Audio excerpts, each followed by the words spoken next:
좋은 수업 에세이 경진대회에서 사회복지와 테크놀로지의 PBL 교수법으로 수업하신 사회복지과 김현진 교수님과 그 수업으로 대상을 수상하신 문유미 학우분과 함께합니다. 안녕하세요. 안녕하세요. 그럼 본격적으로 좋은 수업 에세이 경진대회에 관한 Q&A를 시작해보도록 하겠습니다.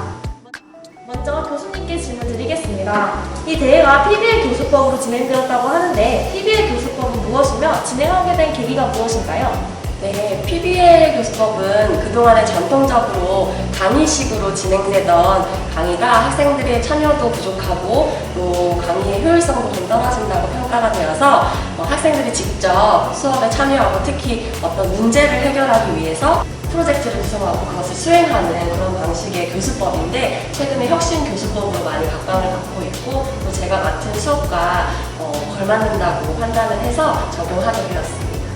네, 그렇군요. 그럼 학우분께서는 이 PBL 수업을 받으시면서 다른 수업과 특별히 다른 차이점이 있다고 느꼈다면 무엇일까요? 네, 정말 모든 수업이 훌륭했지만 PBL 수업은 학생들을 중심으로 해서 능력을 이끌어낸다는 점이 가장 인상 깊었습니다.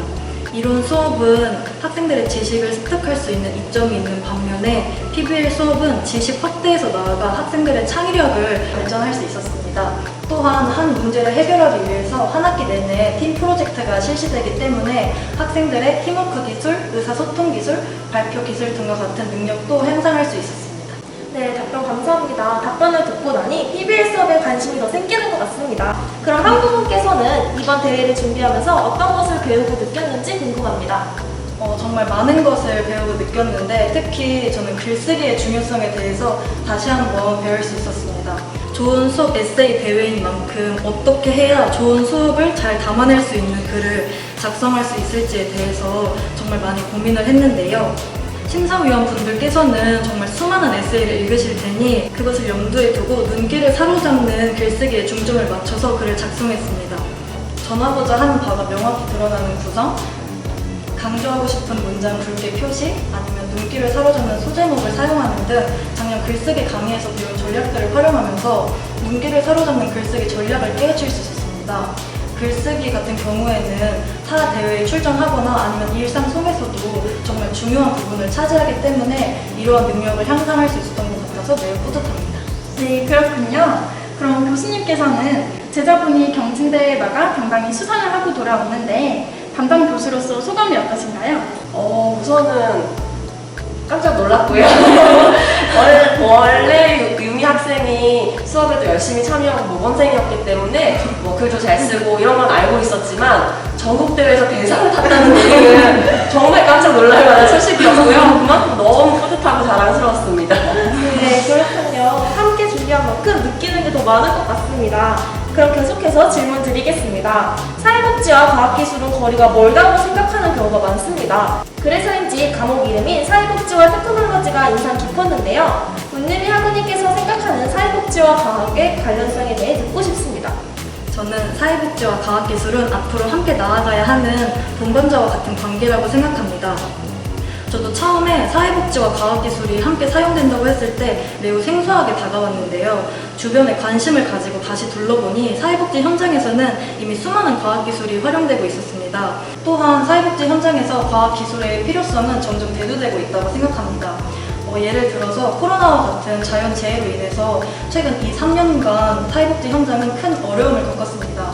실제로 제가 봉사하던 기관들도 다 문을 닫아서 1년 동안 봉사활동을 하는데 정말 엄청나게 어려움을 겪었거든요.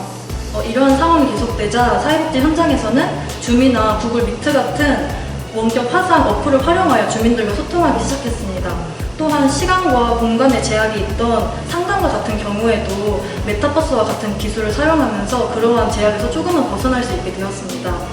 앞으로 코로나와 같이 예상치 못한 자연재해나 시간과 공간의 제약을 받는 것들이나 아니면 재활치료와 같이 정교한 기술을 필요로 하는 것은 앞으로 점점 더 발생하게 될 것이라고 생각합니다.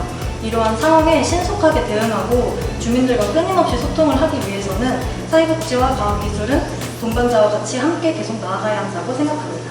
네, 답변 감사합니다. 덕분에 사회복지와 과학의 관련성에 대해 알게 된 것 같아요. 네, 이번에는 교수님께 질문 하나 드리겠습니다.